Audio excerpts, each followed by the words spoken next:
des tâches avec Excel. Donc en réalité, qu'est-ce que nous allons voir aujourd'hui? Aujourd'hui, déjà, je vais me présenter pour tous ceux qui, peut-être, c'est leur première séance à mes webinaires, ou encore c'est leur premier contact avec moi aujourd'hui. Donc je vais me présenter pour que ça soit clair pour tout le monde. Et après, on va passer à l'introduction à l'automatisation des tâches avec Excel. Après, on passera également aux avantages qui sont liés à l'automatisation et quelques outils d'automatisation des tâches avec Microsoft Excel. Et après, on va passer à la formation pratique. Voilà, comme j'ai partagé la capture d'écran avec vous, il y a une formation pratique derrière sur quelques sujets d'automatisation qu'on va voir ensemble. Mais déjà, on ne peut pas parler d'automatisation sans vraiment rentrer, sans vraiment essayer d'expliquer déjà qu'est-ce que l'automatisation et quels sont les avantages qui sont liés à cela. Sans plus tarder, je suis Fabrice Beau, data analyst et formateur Excel depuis 2019. Donc, dans mon quotidien, j'aide les professionnels à briller en entreprise grâce à une bonne maîtrise Excel. Donc, Excel, c'est un outil très important en entreprise. Si vous êtes là aujourd'hui, c'est que vous-même, vous connaissez déjà l'avantage de maîtriser Excel ou encore l'importance d'Excel en entreprise. Donc, c'est un outil qu'on utilise régulièrement en entreprise et la maîtrise va nous permettre d'optimiser notre temps de travail et de gagner également en productivité. Donc, mes deux contacts sont là et ceux qui ont peut-être des soucis en Excel peuvent me contacter directement. Si c'est des tâches fixes, on peut régler rapidement et si ça rentre dans le cadre de formation, on pourra leur recommander des formations qui vont répondre à leurs besoins. Donc les contacts sont là. Après, je suis également auteur de ces deux livres de formation Excel que vous voyez juste à côté, qui sont disponibles sur Amazon et aussi dans les librairies en Côte d'Ivoire. Moi-même, personnellement, vous pouvez me contacter et vous serez livré. Après, vous pouvez me suivre également sur les canaux qui sont là. Sur LinkedIn, c'est Fabrice Beau. Sur YouTube, vous allez chercher directement Fabrice Beau. Et TikTok aussi, vous allez voir Fabrice.beau. Donc, j'utilise mes... Après, on va rentrer directement dans l'introduction de notre thème du jour. On parlera ici de l'automatisation, c'est notre sujet du jour. Parce que Excel, l'objectif d'Excel, c'est pas de faire des calculs basiques seulement, mais aussi automatiser des tâches pour pouvoir gagner du temps. Ok? Donc l'automatisation des tâches avec Excel consiste à utiliser des fonctionnalités intégrées du logiciel pour effectuer des actions répétitives de manière automatique. Donc il y a des choses que vous avez l'habitude de faire quotidiennement, mais avec toujours la même méthode de faire et vous répétez, ou encore des méthodes, des tâches fastidieuses, vous pouvez les automatiser de telle sorte que vous les faites, mais cette fois-ci pas manuellement, mais automatiquement. C'est de ça que nous allons parler aujourd'hui, de l'automatisation. Et je prends par exemple, vous recevez des fichiers des commerciaux ou encore vous avez plusieurs succursales et vous recevez des fichiers chaque fin de semaine. Les fichiers, quand vous recevez, vous avez 10 agences, vous recevez les fichiers des 10 agences et vous allez les compiler manuellement. Ça veut dire que vous allez prendre copier-coller avec les 10 fichiers. Et ça, ce n'est pas la bonne méthode. C'est vraiment très fastidieux. Et en plus de ça, il peut y avoir des pertes de données. Donc, dans ce processus, on va analyser et on va concevoir un outil qui va nous permettre de récupérer les données, de les traiter en automatique et de compiler ça sous forme d'un seul tableau. Et après, on pourra maintenant faire la visualisation de données et faire tout ce qu'il faut avec. Donc, on va avancer. On va voir ici les avantages de l'automatisation des tâches.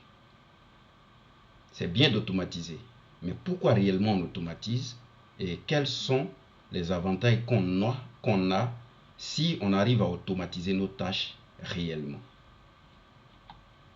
Déjà, c'est le gain de temps.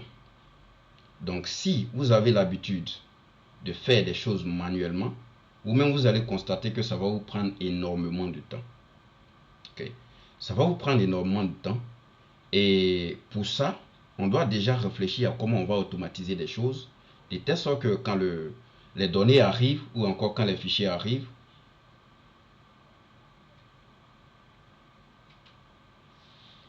attention,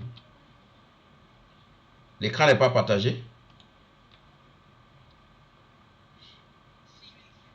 Voilà. Bon, ça sera sûrement ce jour. Voilà. Ouais. Donc, ça sera bien de suivre depuis l'ordinateur, parce que quand on va arriver dans les cas pratiques, vous qui êtes sur les téléphones, ça sera un peu coincé, mais c'est pas grave. Après, il aura l'enregistrement, vous allez peut-être suivre. Donc, c'est pas bien grave. Donc, l'objectif de l'automatisation, c'est vraiment pour gagner du temps. Et quand vous gagnez du temps, vous allez être beaucoup plus à l'aise et vous allez peut-être vous occuper des tâches plus stratégiques. Ici, on va réduire également le taux d'erreur.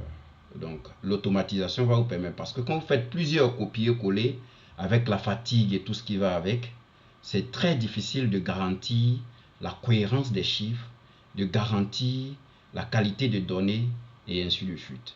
Donc, l'automatisation va vous permettre de réduire le taux d'erreur. Après, on verra également que l'automatisation va optimiser, va booster même votre productivité.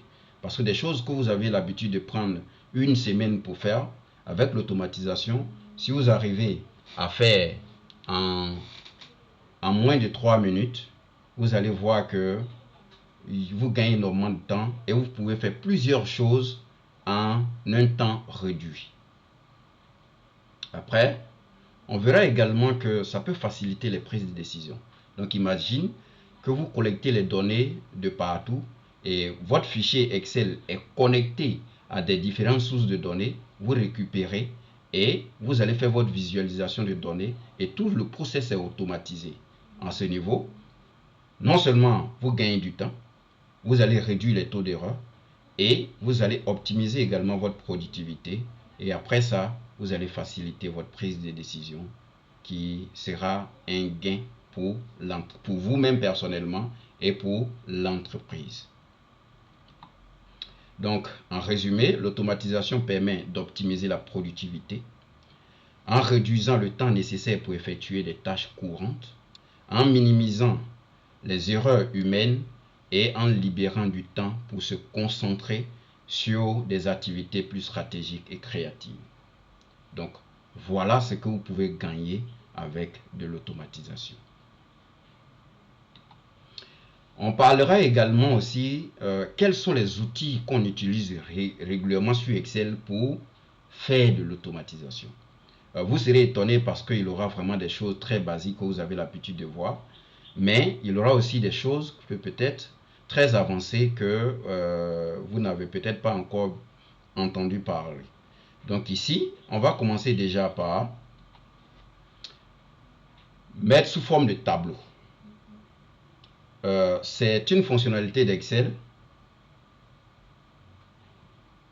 C'est une fonctionnalité d'Excel qui va vous permettre de transformer votre plage de données, c'est-à-dire les données simples que vous avez l'habitude de voir et que vous mettez les bordures pour dire que vous avez un tableau. Vous allez passer de ça à un tableau structuré.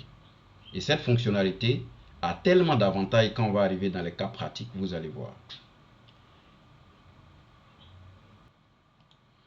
Donc, on a dit que les outils qu'on a l'habitude d'utiliser pour faire de l'automatisation sur Excel, il y en a assez, mais on va commencer déjà par les fonctionnalités basiques qui sont par exemple mettre sous forme de tableau. Souvent quand tu entends l'automatisation, les gens pensent automatiquement peut-être au développement VBA ou à la création des codes macro. C'est pas forcément ça. L'automatisation, ça peut passer même par des choses très simples. Et ici, je vous dis qu'avec mettre sous forme de tableau, cette fonctionnalité qui permet de créer des tableaux structurés et non des plages de données où on met juste les bordures. Donc, on va voir dans la pratique. Donc, avec cette fonctionnalité, vous allez automatiser pas mal de choses dans vos tableaux Excel ou encore sur vos données. Et on va passer à la deuxième fonctionnalité qui est des formules et des fonctions.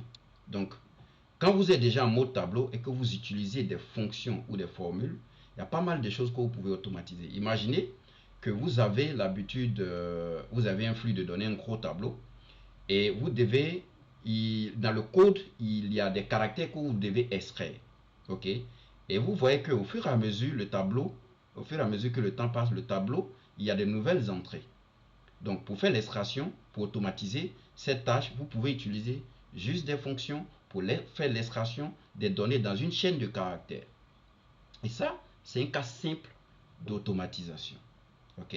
Donc, l'automatisation, ce n'est pas uniquement créer des codes, écrire des codes VBA. Non, ce n'est pas forcément ça. Mais il y a des fonctionnalités simples que vous voyez tous les jours qui peuvent vous aider dans votre amélioration ou encore dans l'automatisation de certaines tâches sur Excel. On passe à la troisième fonctionnalité. On va voir ici mise en forme conditionnelle. Quelque chose qui va vous aider, peut-être ceux qui ont beaucoup utilisé des tableaux de suivi et ainsi de suite, savent de quoi on parle ici.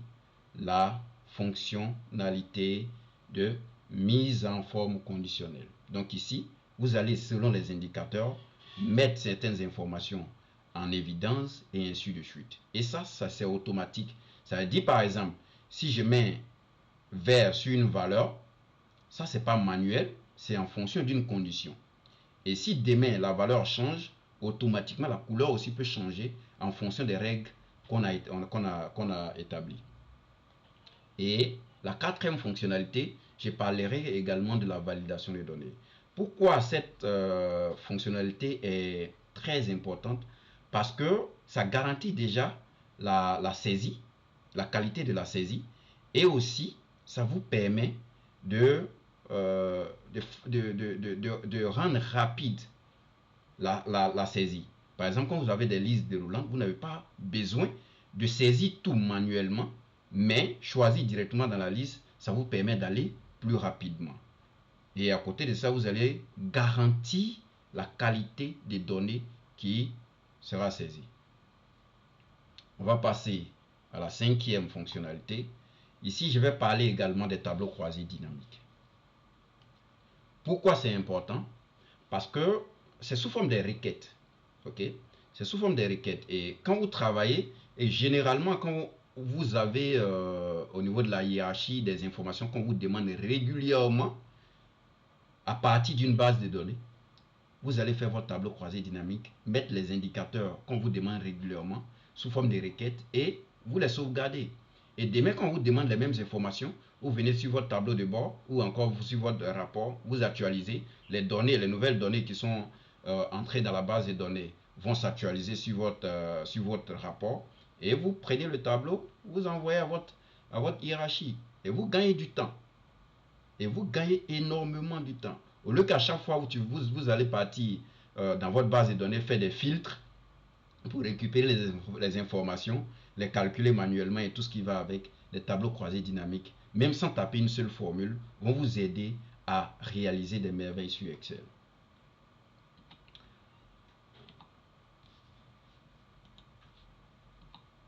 On parle là maintenant de Visual Basic for Application.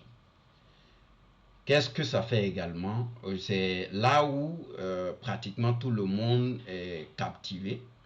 On parle de macro, on parle de VBA. C'est l'outil qui va nous permettre de dépasser les limites d'Excel. Ça veut dire quoi? Les fonctionnalités de base que Excel présente, nous on va aller au-delà de ça. On va automatiser des tâches, on va créer des applications, on va faire pas mal de choses avec VBA ou des macros. Ok. Et ça, c'est l'outil qui a vraiment sur Excel qui a eu pas mal de succès. Jusqu'à présent, depuis la création jusqu'à aujourd'hui, les gens sont captivés, toujours VBA, VBA. Mais je vais vous présenter encore un dernier outil, une dernière fonctionnalité aujourd'hui qui fait les merveilles dans tout ce qui est récupération de données, traitement de données et chargement de données. Donc je vais parler ici de Power Query. Si tu ne connais pas Power Query, c'est le moment de vraiment faire des recherches dessus ou encore te former dessus.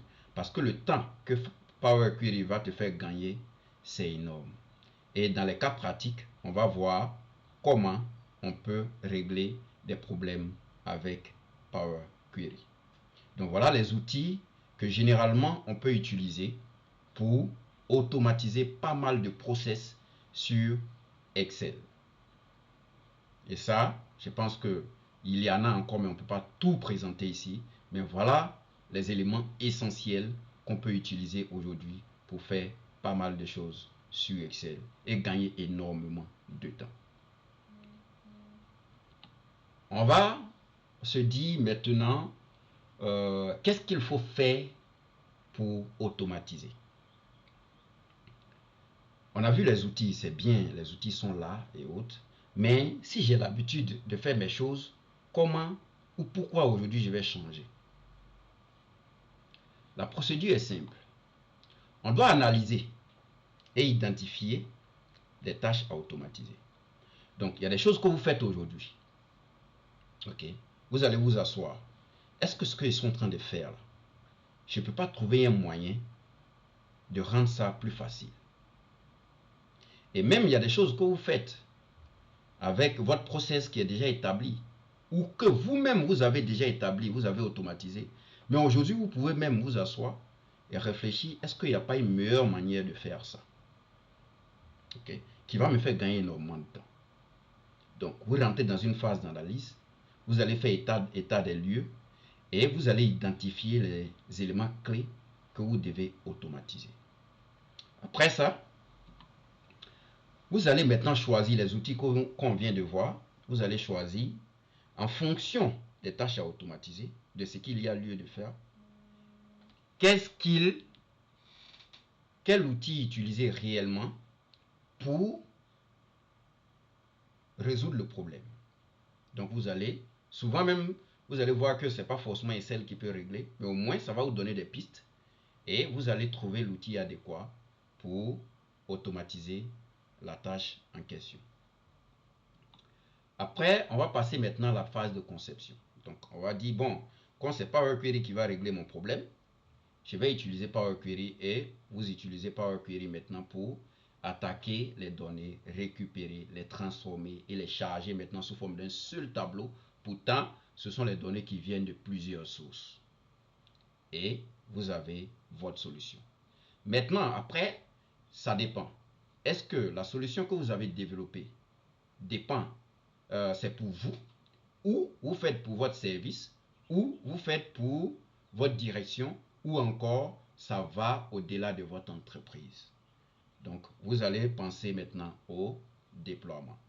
Donc, vous allez partager le résultat de votre travail. Vous allez partager pour que ça soit accessible. Mais si c'est vous seul, il n'y a pas de problème. Vous allez maintenant mettre en production chez vous. Voilà. Donc, vous allez dire que c'est prêt à utiliser, et puis vous utilisez. Maintenant, si c'est votre directeur, vous devez partager avec votre directeur. Vous allez voir dans quel moment, quel moyen utiliser le surtout pour pouvoir rendre accessible. Donc aujourd'hui, on a Teams qu'on peut utiliser, qui est basé sur SharePoint. Donc d'autres utilisent aussi OneDrive, version personnelle ou version professionnelle, qui est toujours basée aussi, qui collabore directement avec SharePoint. Donc, vous allez utiliser peut-être les systèmes de cloud pour pouvoir déployer votre solution. Et après, ça ne s'arrête pas là. Il faut faire la formation. Donc, si c'est vous seul, il n'y a pas de problème. Vous avez développé votre solution, ça résout vos problèmes et ainsi de suite. Mais généralement, quand tu maîtrises Excel, quand tu développes des choses sur Excel, la majeure partie, tu règles tes problèmes, mais c'est pour aider d'autres personnes à régler leurs problèmes. Ok. Donc, à ce niveau, tu vas former des personnes sur la solution que tu as développée. Et même s'il faut faire une documentation manuelle d'utilisation et autres, tu vas faire. Et après, tu vas évaluer. Donc, avec le temps, c'est-à-dire c'est en production, les gens utilisent. Mais il faut toujours avoir un système d'analyse. Donc, tu vas évaluer et tu vas dire, bon, à l'époque, j'ai fait ça. OK? Mais est-ce qu'aujourd'hui, après un an, c'est que la solution que j'ai développée reste toujours d'actualité? Est-ce qu'il n'y a pas de fonctionnalités à améliorer? Et ainsi de suite. Donc, et aussi avec les retours utilisateurs, tu vas optimiser encore ta solution. Et ça rentre dans un système où tu es toujours en perpétuelle en quête d'amélioration au fur et à mesure, au fur et à mesure. Mais tout ça, on ne peut pas y arriver sans vraiment être guidé de manière pratique. Okay? Donc ici, pour y arriver, vous devez vous former. Okay? Vous devez vous former. Et là, déjà, j'ai prévu une formation pratique pour vous, parce qu'on ne peut pas parler de formation. Et puis, je vais vous faire une présentation PowerPoint seulement, et vous allez rentrer à la maison. Non, aujourd'hui, j'ai un gros cadeau pour vous, qui est une formation pratique sur quelques éléments qu'on vient de voir.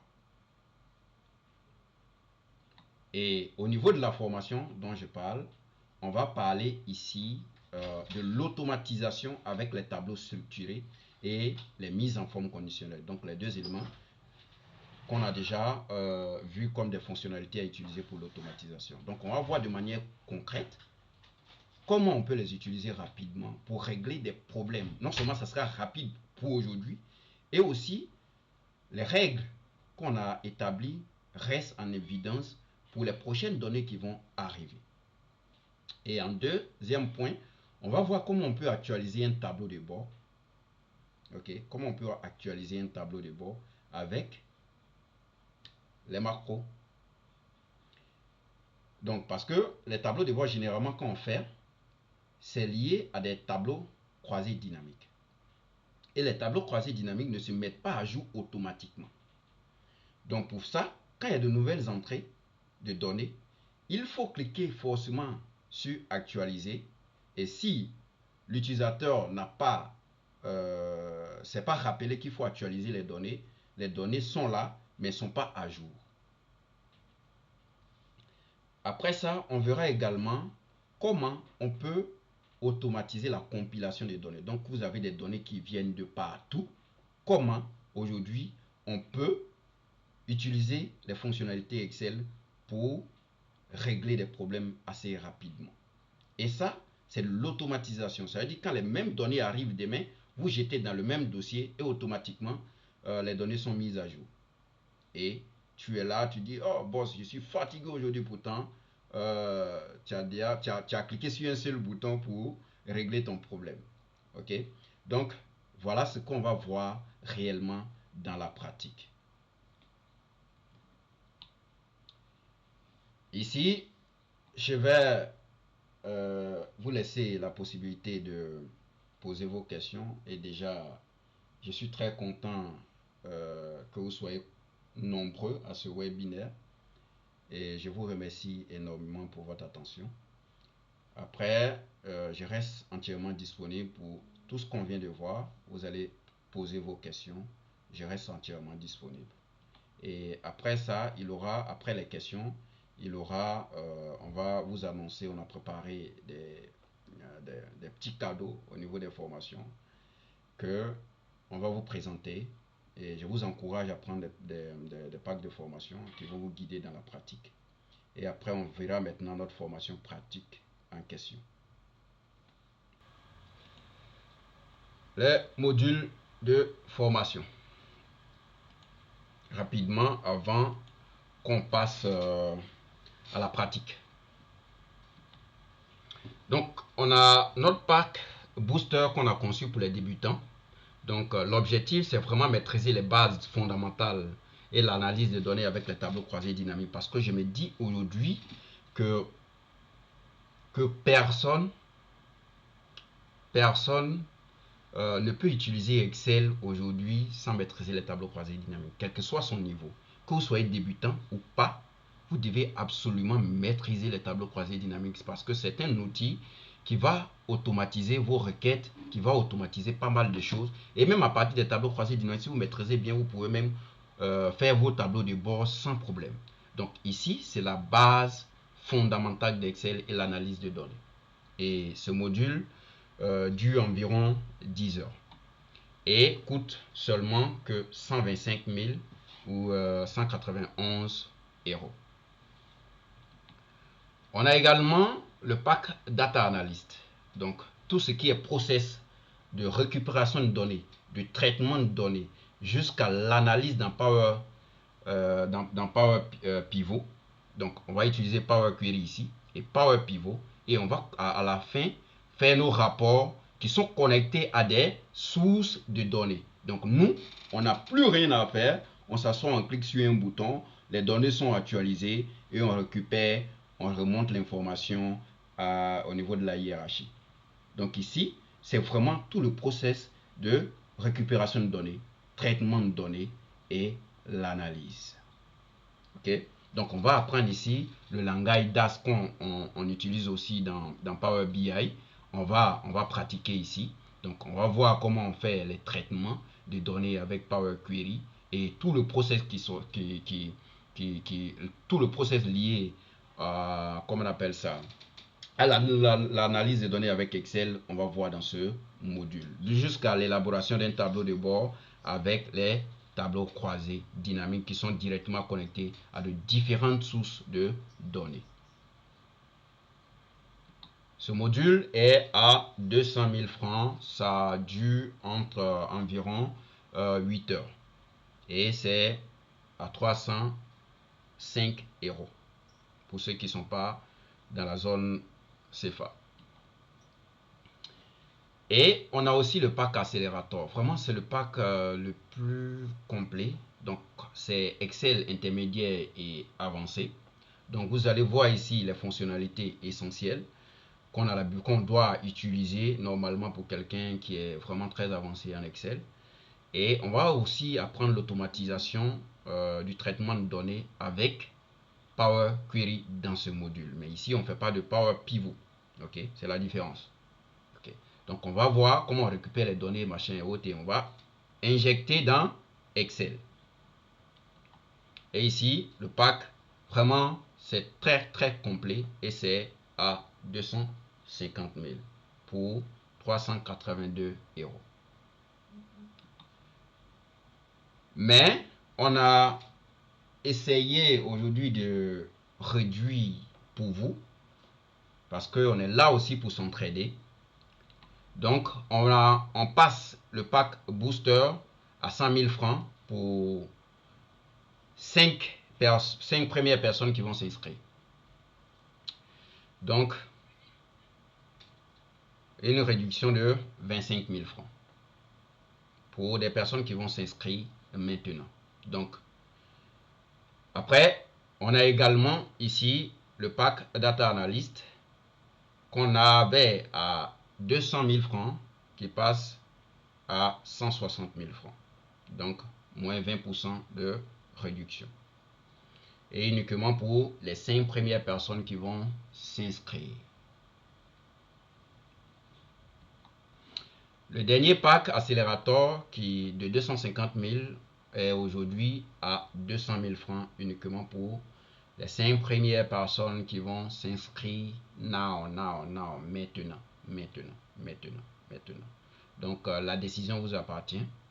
Et voilà ce qu'on vous présente déjà. Après, si vous êtes intéressé, déjà je vais mettre un lien dans le chat. On va s'intéresser maintenant à la pratique. Et on a dit que on devait voir ici l'automatisation avec les tableaux structurés et la mise en forme conditionnelle. Voilà. Donc on va voir d'abord avec les tableaux structurés. Qu'est-ce qu'on appelle tableau structuré et qu'est-ce que c'est les mises en forme conditionnelle. Après, on va passer à actualiser le tableau de bord avec macro. Donc on va écrire quelques lignes de code, mais on n'est même pas obligé d'écrire. On va utiliser l'enregistreur macro et puis faire certaines choses. Après, on va voir comment passer du format large au format long. Ça, je sais que c'est encore flou, mais on va voir. Et comment on peut faire, on peut automatiser la compilation de plusieurs fichiers avec Power Query. Donc PQI, c'est Power Query que j'ai écrit. Donc pour tous ceux qui demandent les numéros, vous avez ici plus 225 05 04 38 35 32. Vous pouvez nous écrire ou nous appeler. C'est disponible aussi pour WhatsApp. Oui, André Sénat, des questions? Ok, donc on continue. Oui, Dagrama l'a dit.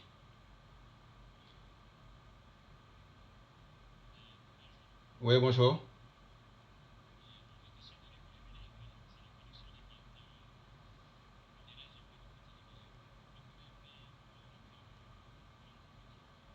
Bon, pour le moment, je présente le sommaire. Donc, j'ai dit ici qu'on va faire l'automatisation des tableaux structurés, l'automatisation avec les tableaux structurés et également avec les mises en forme conditionnelles. J'ai parlé de actualiser le tableau de bord. Donc, on va automatiser peut-être un bouton sur lequel on va cliquer pour automatiser au lieu d'aller toujours dans l'onglet données et cliquer sur actualiser tout. On va voir aussi comment on peut automatiser, donc de passer de format large au format long.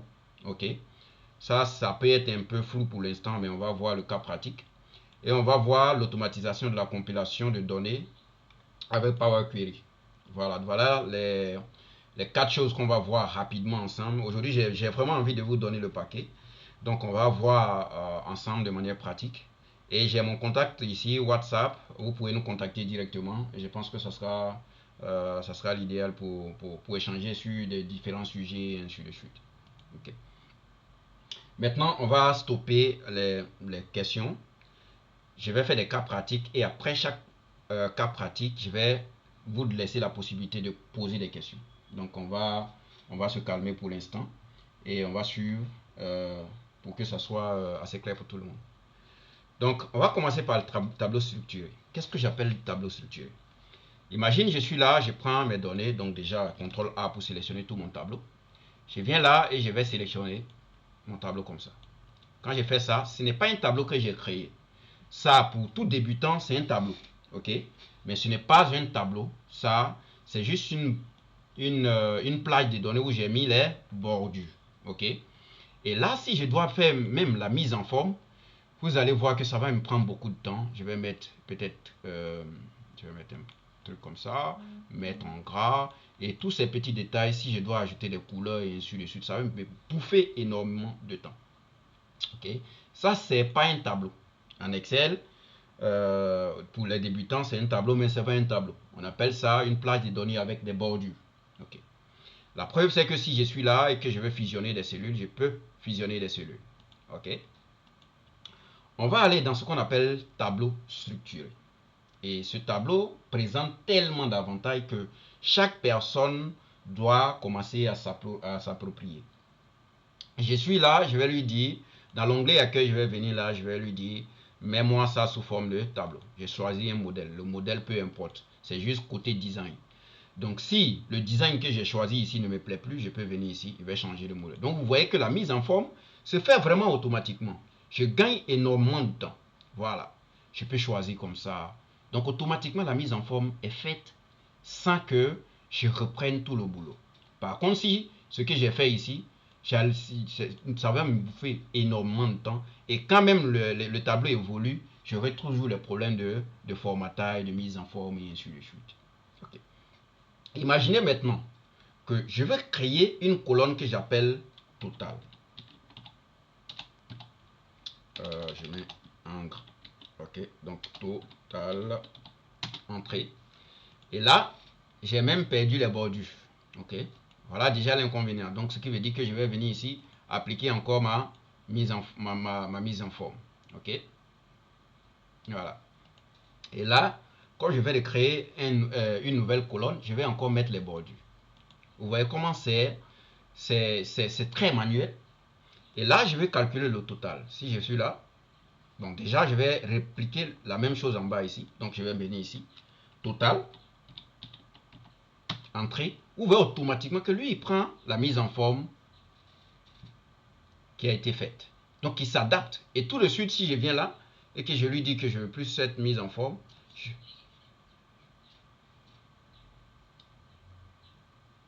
désactivez vos micros, s'il vous plaît.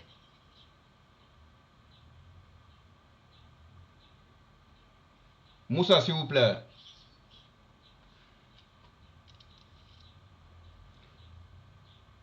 Je prends, j'ai dit le modèle là ne me plaît plus, moi je veux un autre modèle, donc je prends par exemple ce modèle. Voilà, ça. Vous voyez que ça change automatiquement. Ok. Par contre, si je dois faire des choses ici, c'est vraiment très manuel. Et ça peut me bouffer beaucoup de temps. Ok. Et là, on va essayer quelque chose. Je suis là et je lui dis égal. Ou encore, je vais appeler directement somme automatique. Donc, je vais faire la somme de ça. Donc, je fais ça, somme automatique. Vous voyez que je suis obligé de me mettre là pour tirer la formule. Même si je suis ici et que j'ai dit somme automatique, entrée. Vous voyez que je suis obligé de tirer la formule vers le bas. Okay. Ça me bouffe encore énormément. Par contre, si je suis là et que je lui dis somme automatique et je dis entrée, vous voyez que lui-même, Excel même a dupliqué ma formule. Et voilà comment je peux gagner énormément de temps. Au lieu de me mettre là, tirer vers le bas pour incrémenter sur toutes les lignes. Et ce tableau présente tellement d'avantages. Imagine que je vais récupérer la colonne commerciale. Je peux venir comme ça. Égal. Et déjà, quand vous transformez en tableau, vous voyez ici qu'il y a réellement le nom. Donc, il te dit le nom du tableau. Donc, le nom même, on peut l'appeler. Donc, ici, c'est tableau 1. Donc, si je viens ici, je peux changer le nom. Je vais appeler test, par exemple. Entrée. Donc, désormais, mon tableau là s'appelle test. Donc, si je viens ici, je peux lui dire égal test. Et je peux récupérer toutes les données qui se trouvent dans mon tableau. Parce que j'ai transformé ça en format tableau. Et quand ça évolue, automatiquement, il peut récupérer les données. Je peux même aussi récupérer une colonne, deux colonnes, ou ce que je veux. Donc voilà pourquoi je vous recommande ce genre de tableau. C'est très basique, mais ça va vous faire gagner énormément de temps. Et encore, l'avantage, c'est que je peux automatiser des calculs. Si je suis là et je viens dans l'onglet création, je peux cliquer ici sur ligne totale. Et automatiquement, la ligne qui va insérer les totaux est là. Donc quand je suis à l'intérieur, vous voyez un petit bouton qui se crée à côté, comme des filtres. Donc quand je clique dessus, vous voyez qu'il y a une liste de fonctions que je peux utiliser. Donc je peux calculer la moyenne, je peux calculer sans même taper de formule.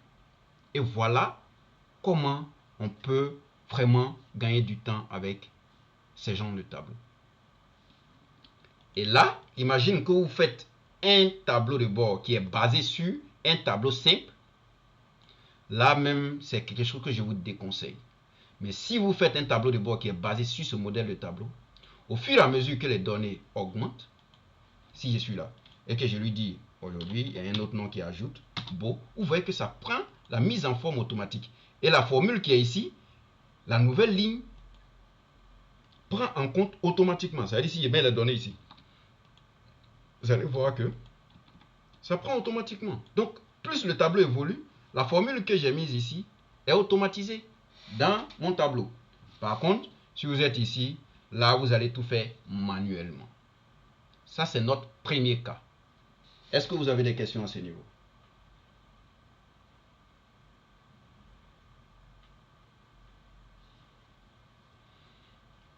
D'accord. On va... Ok. Delamont.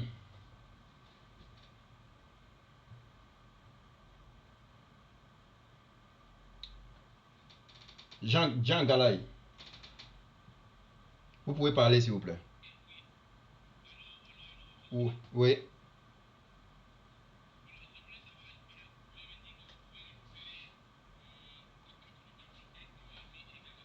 Mhm.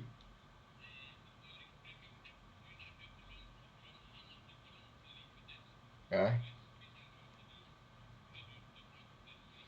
Ouais. Il suffit de préciser. Je suis là, je lui dis égal, je sélectionne juste la colonne. Et là, il me récupère toute la colonne sans problème.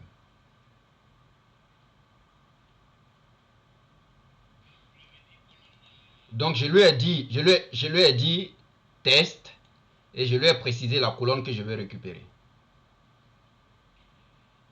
Voilà. Voilà. Donc il récupère les valeurs de la colonne commerciale ici. Ok.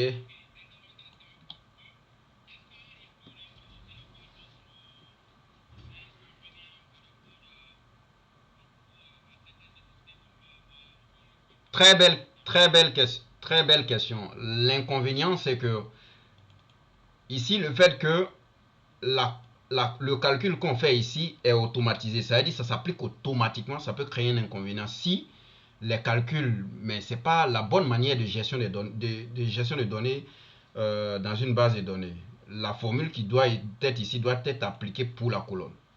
Et deuxième, c'est que on ne peut pas faire de fusion. Par exemple, si je sélectionne les deux cellules que je veux faire de fusion, je viens dans l'onglet accueil, je vois ici fusion est carrément grisé. Je ne peux pas fusionner des cellules parce que ça fonctionne comme une vraie base de données. Donc voilà l'inconvénient. Si je peux appeler ça inconvénient. Si. Mhm.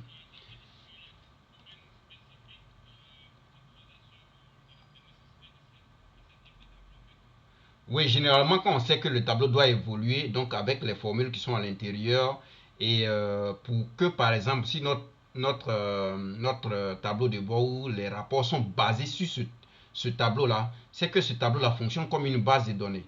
Il faut homologuer en format tableau et on pourra récupérer les informations de manière automatique. Même quand vous faites la validation de données avec la validation de données dynamique, surtout fermez votre micro s'il vous plaît. La validation de données qui concerne, comment on appelle ça, la création de listes déroulantes dynamiques, il faut penser à mettre sous forme de tableau et puis faire quelques manipulations. C'est pour ça aussi qu'il faut se faire accompagner. Ok. Si c'est bon, c'est bon. D'autres questions?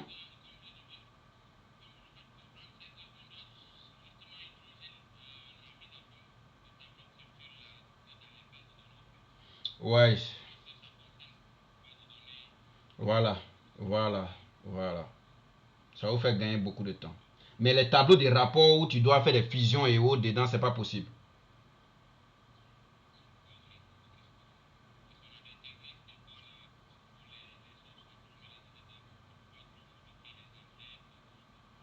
Ouais. Ok. D'autres questions? On passe au cas 2.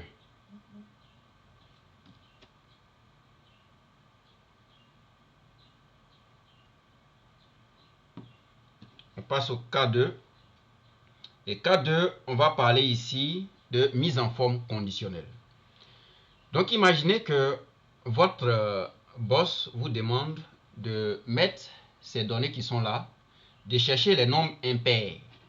Donc quand vous trouvez un nombre impair, vous allez automatiquement mettre en rouge par exemple. Ok. À ce niveau, s'il doit chercher, déjà il doit connaître qu'est-ce que nombre impair. Ok.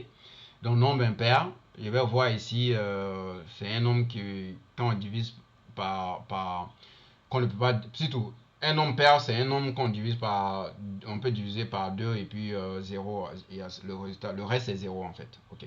Donc ici, je vois 29, donc 29 ici, si je divise 29 par 2, il aura virgule derrière. Donc c'est un nombre impair. Donc ici, si je veux mettre en rouge, je vais venir ici, mettre en rouge. Ok. Je vais chercher encore, et ça c'est une perte de temps. Donc on va utiliser les mises en forme conditionnelles pour pouvoir détecter automatiquement les nombres impairs. Et l'avantage, c'est que l'inconvénient de ce que je viens de faire tout de suite, c'est que si demain ça devient nombre pair, par exemple, 28, automatiquement, je ne peux rien avoir. Donc je suis obligé de venir ici pour annuler ce que j'ai fait. Et ça, c'est un travail manuel. Et pour sortir de ça, il faut penser à la mise en forme conditionnelle. Donc ça va automatiser et dès qu'il y a des informations qui arrivent, paf, il les détecte et en fonction de la règle établie, il va nous proposer quelque chose. Donc ici déjà, moi pour ne pas m'emmerder, on a vu déjà le tableau, donc je mets ici sous format tableau. Ok. Et je vais sélectionner mes données. Sélectionne mes données. Je vais venir dans mise en forme conditionnelle. Donc ici, mise en forme conditionnelle. Je viens dans nouvelle règle. Ok. Et je viens ici utiliser une règle pour déterminer pour quelle formule le format sera appliqué. Donc je suis là. Et je vais lui dire ici que cette formule égale si la valeur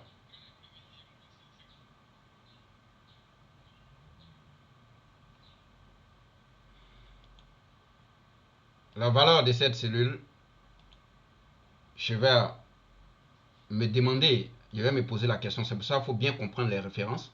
Donc je vais me dire, est-ce que je vais changer de cellule? Je vais changer de cellule dans quel sens?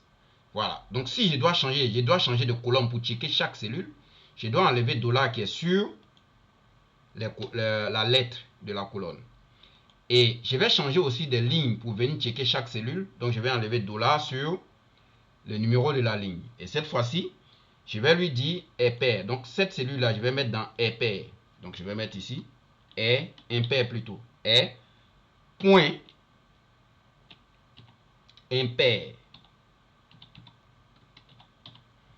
Et je ouvre ma parenthèse. Je vais mettre ma cellule à l'intérieur. Donc est impair, donc égal est point impair. J'ouvre la parenthèse, je mets ma première cellule dedans et j'enlève tous les $ parce que je vais changer de cellule, je vais changer de ligne, je vais changer de colonne.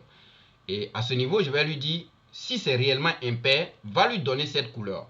Donc je vais lui dire, mets en rouge et mets même la couleur de police en gras et en blanc. Et je clique sur OK. Je clique sur OK. Et vous voyez automatiquement que là, tout ce qui est impair est en rouge actuellement. Et si 43 qui est ici, je lui dis désormais tu es 40, que tu n'es plus 43, automatiquement, il a changé de couleur. Il est devenu, il a laissé rouge, il est devenu blanc. Et c'est comme ça qu'on peut automatiser certaines choses. Donc il y a des tableaux de suivi qu'on peut automatiser, il y a pas mal de choses qu'on peut automatiser. Donc ici, automatiquement, ce qu'on vient de faire, on a mis des règles pour que quand un nombre est impair, automatiquement, on puisse mettre en rouge sans retravailler à plusieurs reprises. Donc, je ne sais pas si vous avez des questions, vous pouvez poser. Je prends déjà Camara Chaba.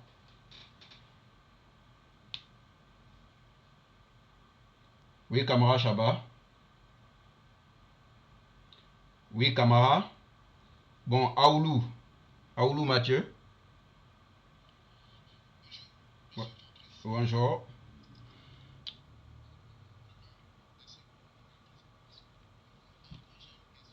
Ouais. Mhm.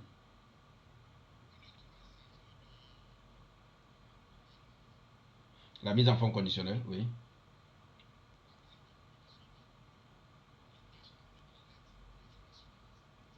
Déjà, ce qu'on vient de faire, c'est on a créé des alertes.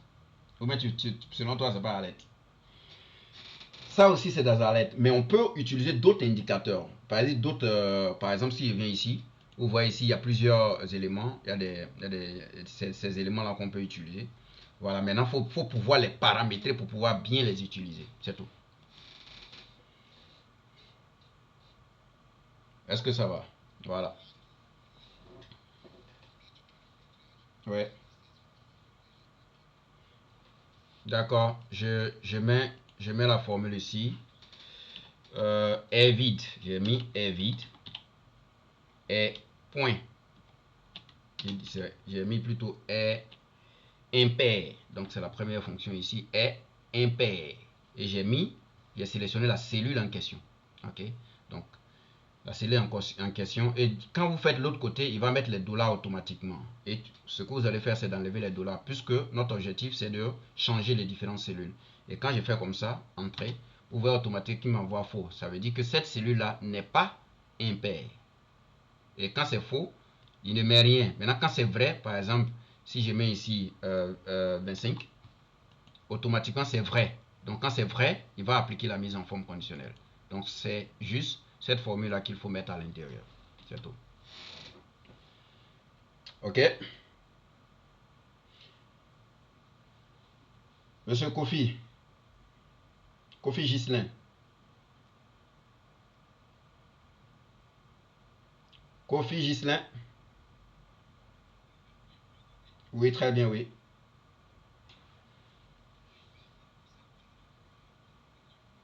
Ok. Ok.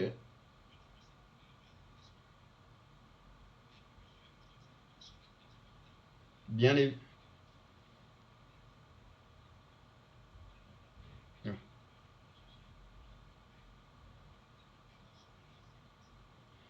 bien évidemment.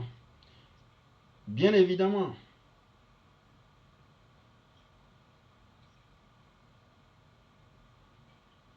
Oui, vous pouvez créer plusieurs. Vous, d'accord. Quand vous faites la mise en forme conditionnelle, vous pouvez faire plusieurs mises en forme conditionnelle sur une plage de données. Mais le problème qui se pose, c'est que vos conditions ne doivent pas chevaucher. Si ça chevauche, c'est la dernière règle qui sera appliquée. Par exemple, si je veux, voilà, si je veux appliquer une autre règle ici, j'ai fait impair, je peux faire aussi les nombres pairs. Là, les règles ne sont pas chevauchées. Mais si je prends de suite, prendre les valeurs qui sont supérieures par exemple à 30, il va le mettre en évidence, mais il va appliquer la dernière règle. Parce que une valeur qui est supérieure à 30, voilà, à 30, peut aussi être impair. À ce niveau, les deux règles, là, il va appliquer quoi? Voilà, donc il va appliquer la dernière règle qui sera en évidence. Ok? Je vous, je vous en prie. Naïla, je ne sais pas si je prononce bien le nom, mais on va se débrouiller avec.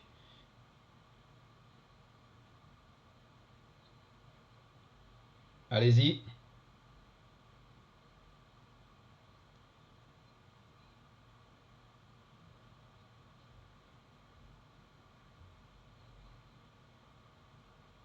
Ok.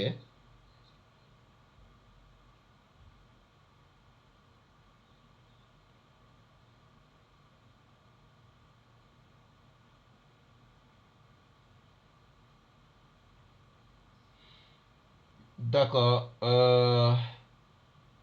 Les mises en forme conditionnelle sont comme des formules, on peut les dupliquer. On peut les dupliquer. Mais hein, vous faites bien de faire colonne par colonne. Parce que si vous choisissez tout, il ne va pas chercher la valeur maximum dans, dans la colonne, mais plutôt dans toute la plage que vous avez sélectionnée. Voilà, donc vous faites bien d'aller étape par étape. Maintenant, ce qui peut, euh, ce qui peut être pertinent dans l'élaboration, c'est que si je suis là, on ne peut pas tirer dans ce sens. Vous pouvez faire la mise en forme une fois et vous pouvez, si je suis là et que j'ai des données, on prend les données comme ça, un peu dans ce sens, comme ça, comme ça, comme ça. Et si je suis là, je peux appliquer ma mise en forme conditionnelle. Attention, j'ai fait mauvais. Donc si je prends ici, est-ce que je peux appliquer ma mise en forme? Voilà. Donc vous faites ça comme si on copiait des formules. Donc automatiquement, la même règle va s'appliquer dans la colonne. Voilà, comme si on faisait la copie d'une formule. Donc là, vous venez là, c'est mise en forme que vous utilisez. Mise en forme. Donc ça va détecter les données dans la colonne et va mettre... Ok. D'autres questions? On passe au cas suivant. On va utiliser aussi des mises en forme conditionnelles, mais cette fois-ci, on va pas. Ce qu'on vient de faire, c'est mise en forme conditionnelle qu'on a personnalisée. Donc ici, on veut par exemple, mettre en évidence les chiffres qui sont supérieurs, surtout qui sont comprises entre les données qui sont comprises entre 15 et 30. Donc pour ça, je vais sélectionner ma donnée. Ok. On peut même se mettre en format tableau. Quand on n'est pas en format tableau, on souffre trop, tu vois. Donc je mets en format tableau. Là, je peux me mettre ici directement et sélectionner mes données sans problème. Et là, je viens dans mise en forme conditionnelle. Je peux venir là et je vais voir ici. Ça, c'est une mise en forme conditionnelle prédéfinie que je vais utiliser. Mettre les règles de mise en surbrillance des cellules. Donc, je vais prendre ici. Et je vais lui dire, j'ai pris quoi? Je devais prendre plutôt ça. Et entre, voilà. Donc, je vais définir la plage. Je vais lui dire entre 15 et 30. Et 30. Et là, je peux changer la couleur. Je veux lui dire que je veux maintenant vert, par exemple. Voilà, je clique sur OK. Donc, automatiquement, toutes les valeurs comprises entre 15 et 30 sont actuellement en...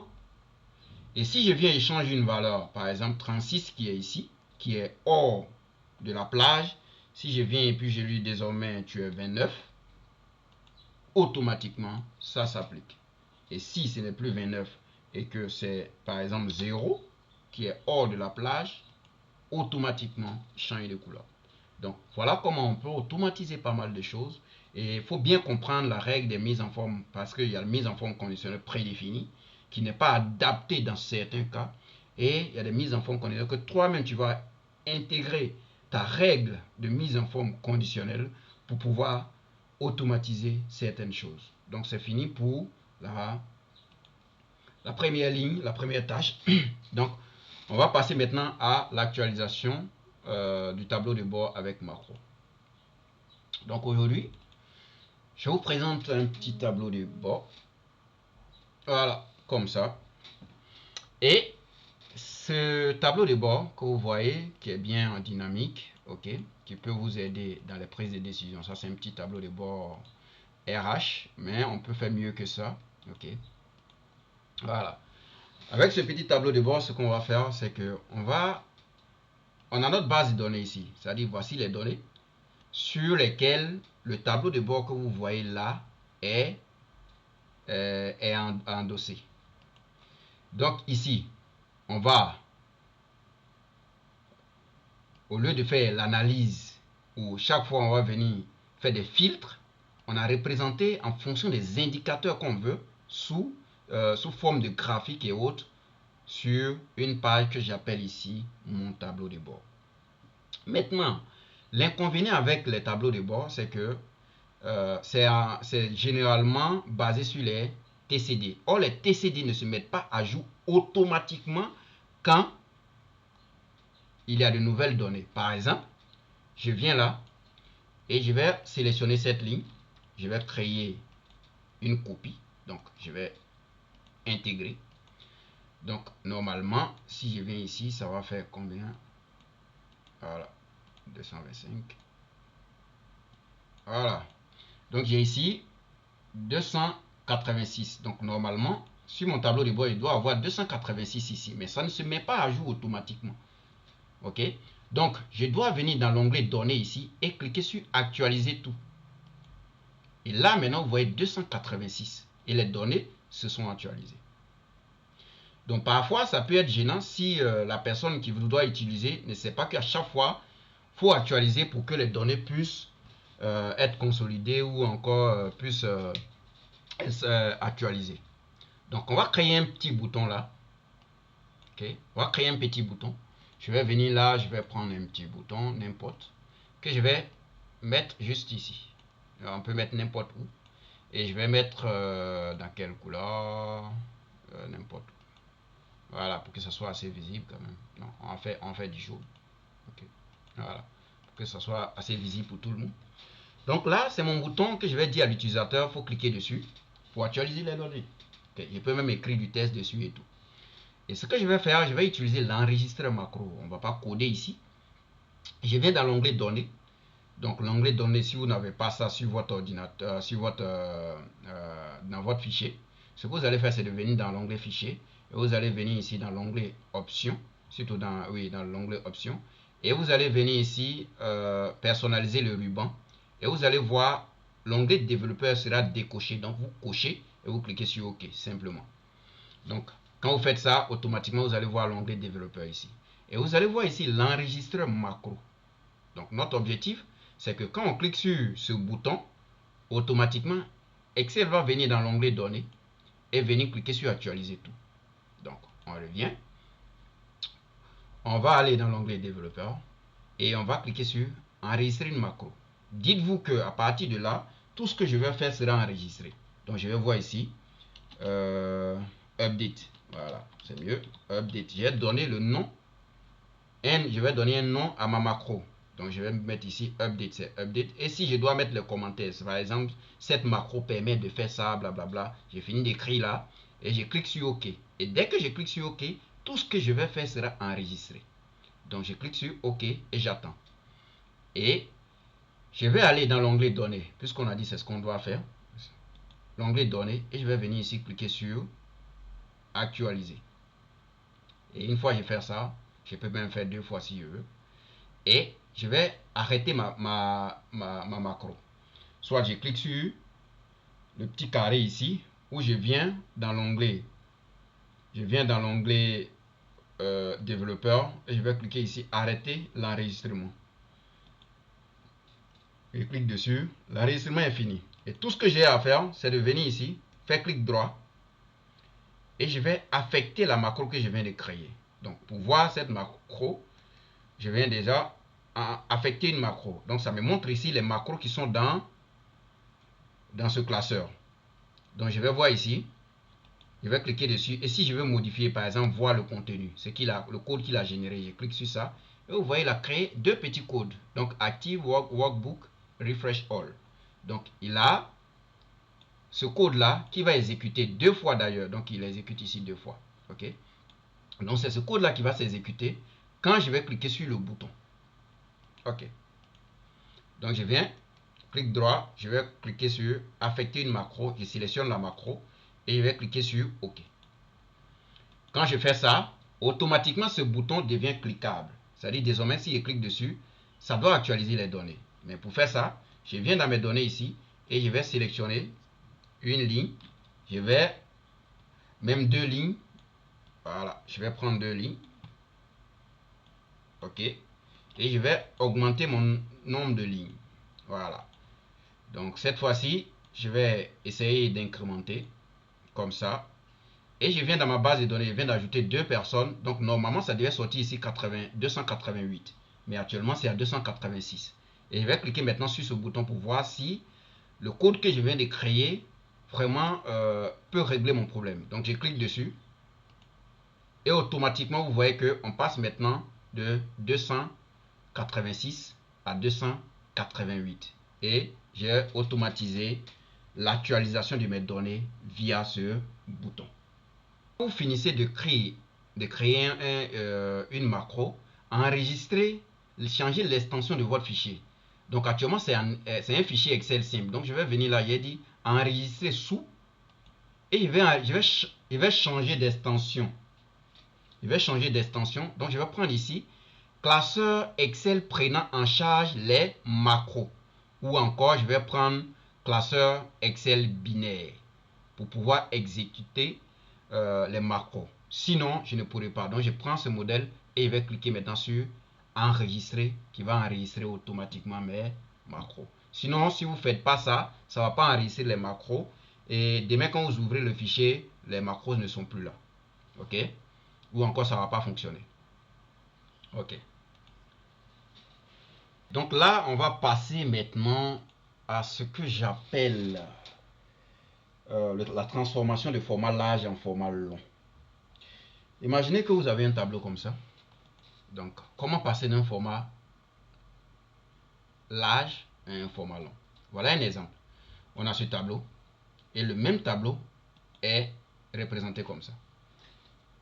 Donc, on a les années, on a les services et on a effectifs. Et ce qu'on a ici, ça c'est le format long. Donc, vous voyez que la même année peut se répéter plusieurs fois. Le service peut se répéter plusieurs fois. Et ici, on a les services sont plutôt en haut ici comme les en-têtes des deux colonnes. Et là, nous avons les années qui sont alignées ici. Donc, c'est comme si on avait transposé les en-têtes de colonnes ici et les données qui sont là, on l'a regroupé dans une colonne. Ça nous permet après de faire les TCD tranquillement avec des données qui vont évoluer avec le temps et sans problème. Voilà. Donc ça, c'est comme le tableau qui est là, on l'a transformé sous forme de base de données. Et à partir de là, on pourra s'appuyer dessus pour faire des analyses, parce que à ce niveau, si je veux créer des segments, je ne peux pas. Par contre, si je suis là et que je veux créer des segments, vous voyez là, je viens là, je peux créer des segments. En même temps, je vous montre ce qu'on appelle des segments. Je peux créer deux segments. Donc, j'ai des services.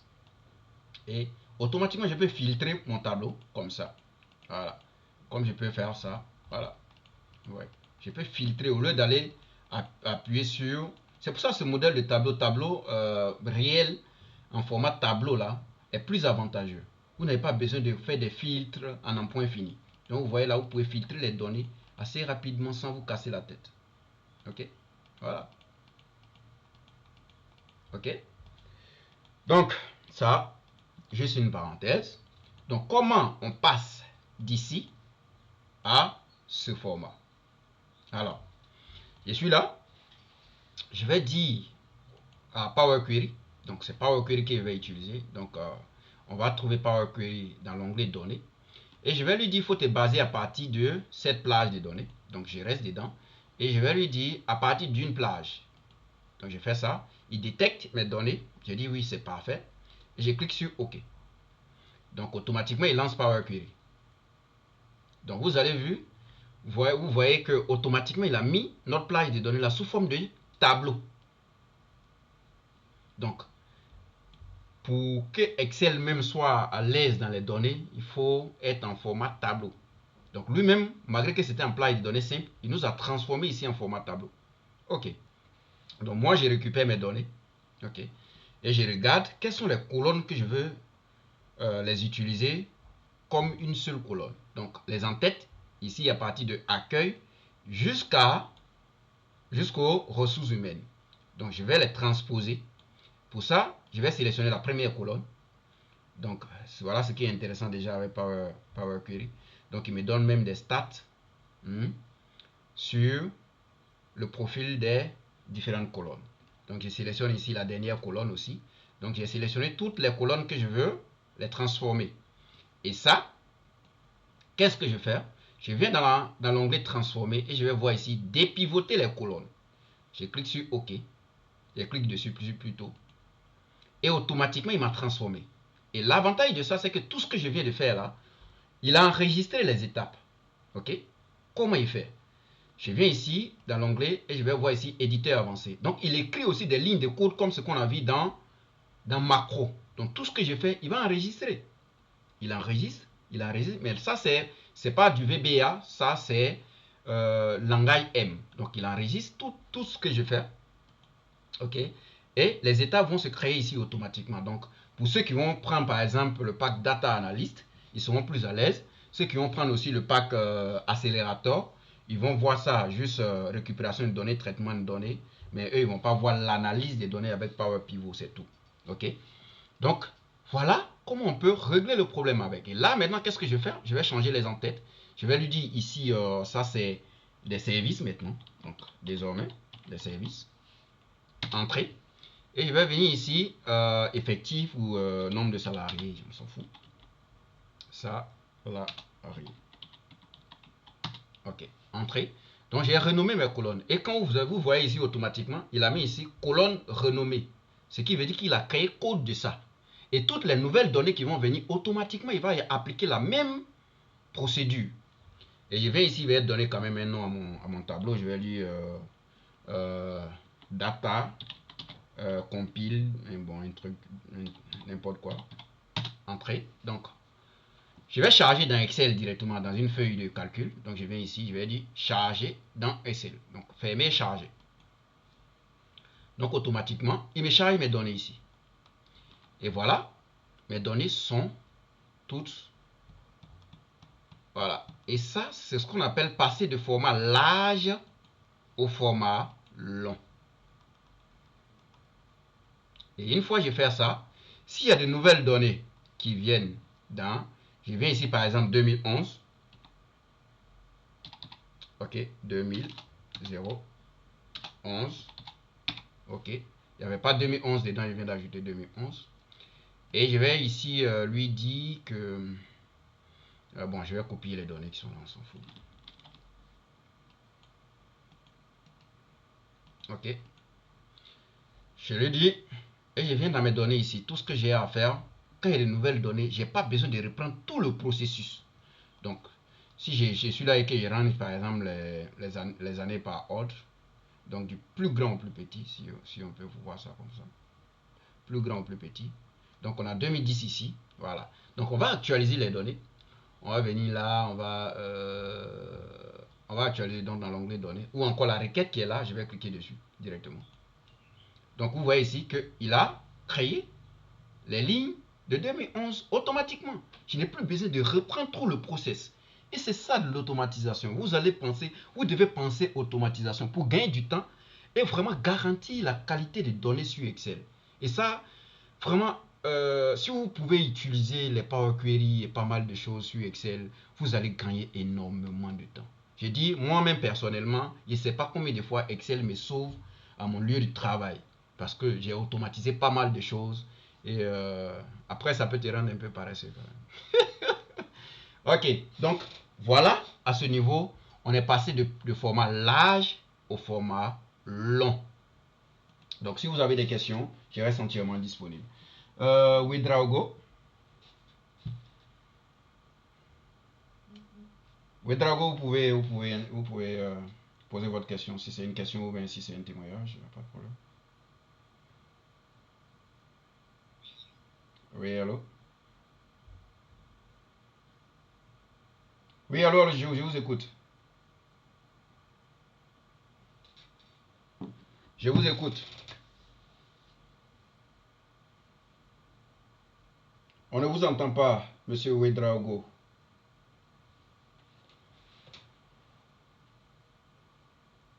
Monsieur Ouedraogo, je ne vous entends pas.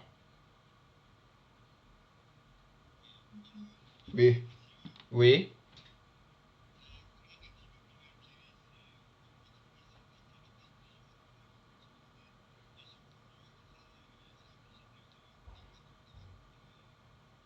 d'accord. Par défaut, ça s'affiche. C'est intégré directement à Excel. Donc, toutes les versions, à partir de 2016, déjà même, tu as Power Query. Maintenant, c'est Power Pivot qu'on active. Mais comme on ne va pas parler de ça aujourd'hui, c'est Power Query qu'on active. Voilà. D'autres questions? Ok, c'est bon. Donc là, on a fini avec ça. Et on va rester même dans ce classeur pour continuer la compilation de données. Automatisation de compilation de données. Donc je viens ici, qu'est-ce que j'appelle compilation de données? Vous voyez là, j'ai les données de vente qu'on me transmet chaque semaine ou chaque mois ou chaque année et ainsi de suite. Quand vous recevez des données ou encore quand vous faites des tâches régulièrement, pensez à automatiser. Souvent, vous ne pouvez pas automatiser de A à Z parce que il y a souvent le changement de système. Vous allez passer de CRM à machin et ainsi de suite. Mais au moins, quand vous arrivez dans Excel, là, pensez à automatiser vos tâches. Donc, moi, je suis par exemple responsable, le responsable commercial, où mes équipes sont sur terrain et tout. Et chaque succursale ou encore chaque agence ou encore chaque commercial doit me transmettre des fichiers. Et les fichiers sont au même format. Par exemple, quand je suis là, je vais dans Vente et j'ouvre ce fichier de 2017. Vous voyez là, on a des données brutes. On a numéro de commande, on a date de commande, on a date de livraison, on a le client, l'ID du client qui a acheté, on a le canal par lequel le client a acheté, si c'est grossiste, c'est détaillant, et ainsi de suite. Et ici, on a l'ID produit et on a la quantité que le client a acheté. Ok. À ce niveau, j'ai combien de colonnes? J'ai ici 7 colonnes. C'est très bien. D'accord. Donc ce que je fais, c'est quoi? Je vais regarder aussi l'autre fichier. Comme je viens de voir les données qu'on m'a envoyées. Donc je regarde et je vérifie aussi. J'ai aussi 7 colonnes.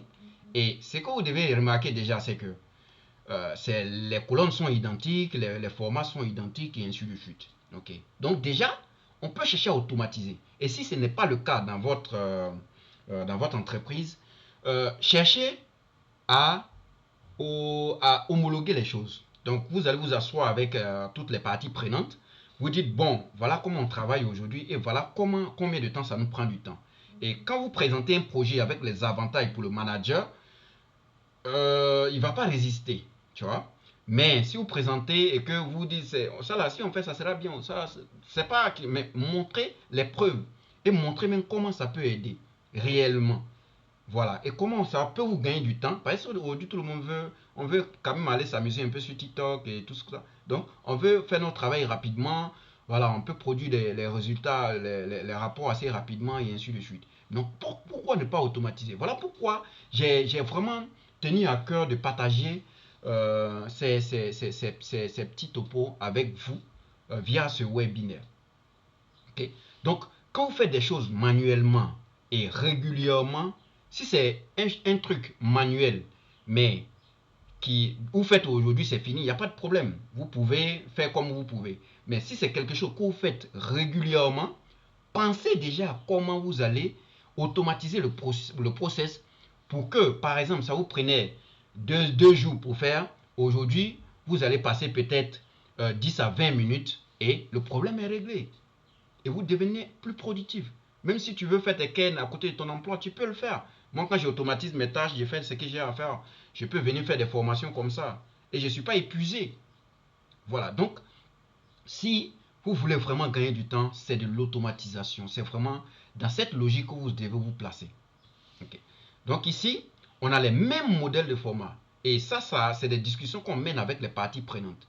Vous allez vous asseoir, discuter, valider les modèles de fichiers. Et quand c'est conçu, vous allez même protéger les feuilles pour ne pas que quelqu'un vienne insérer une autre colonne dedans n'importe comment. Vous protégez les feuilles, vous envoyez à des utilisateurs. Ils vont remplir les fichiers, ils vont vous envoyer. Et là, vous jetez ce fichier-là peut-être dans les différents dossiers et ainsi de suite. Vous attaquez avec Power Query et automatiquement vous avez tout le résultat en quelques clics. Voilà. Donc ici, on a les mêmes modèles de fichiers. Et si c'est des fichiers Excel, je ne parle pas des fichiers CSV, si c'est des fichiers Excel, pardonnez, vous allez voir que, attends, je divise, partage, comme ça. Voilà. Vous allez voir les deux fichiers là, vous allez voir ici, l'onglet de ces deux fichiers sont renommés de la même manière. Donc ça, c'est un travail aussi à faire. Donc ici, on dit feuille 1. Feuille 1. Si j'avais nommé ici data, j'allais appeler ici data pour que la compilation, parce que quand Excel vient, quand je vais venir avec Power Query va chercher une feuille. Donc si les feuilles sont renommées de la même manière, il va pouvoir lier, aller dans chaque fichier et puis prendre la feuille qui s'appelle peut-être data ou encore feuille 1. Mais si vous avez les différents noms, il peut y avoir plusieurs feuilles de calcul ici, mais il va aller récupérer uniquement feuille 1 dans chaque classeur. Donc si vous avez raté cette partie, ça va générer des erreurs et vous allez dire votre code bug et ainsi de suite. Ok? Donc c'est des choses déjà que vous devez comprendre. Et ça, il faut de l'explication. Sinon, ce qu'on vous dit sur les tutos et autres, c'est rapidement vous montrer comment Excel, on peut faire certaines choses avec Excel. Mais si tu ne rentres pas dans une formation structurée, tu vas passer à côté de beaucoup de choses.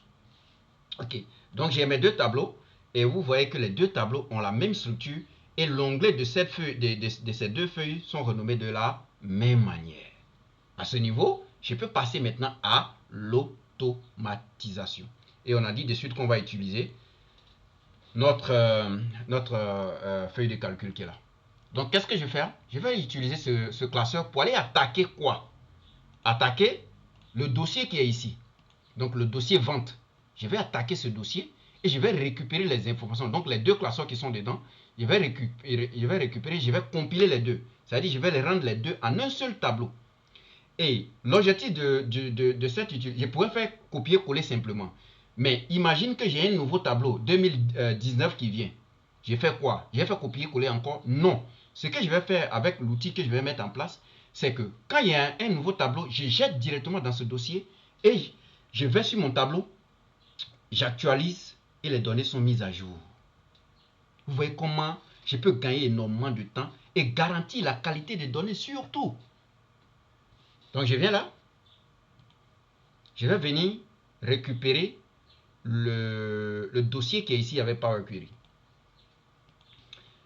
Donc je viens dans l'onglet données, je vais venir ici, dans obtenir les données, je viens là et je vais dire à partir d'un dossier.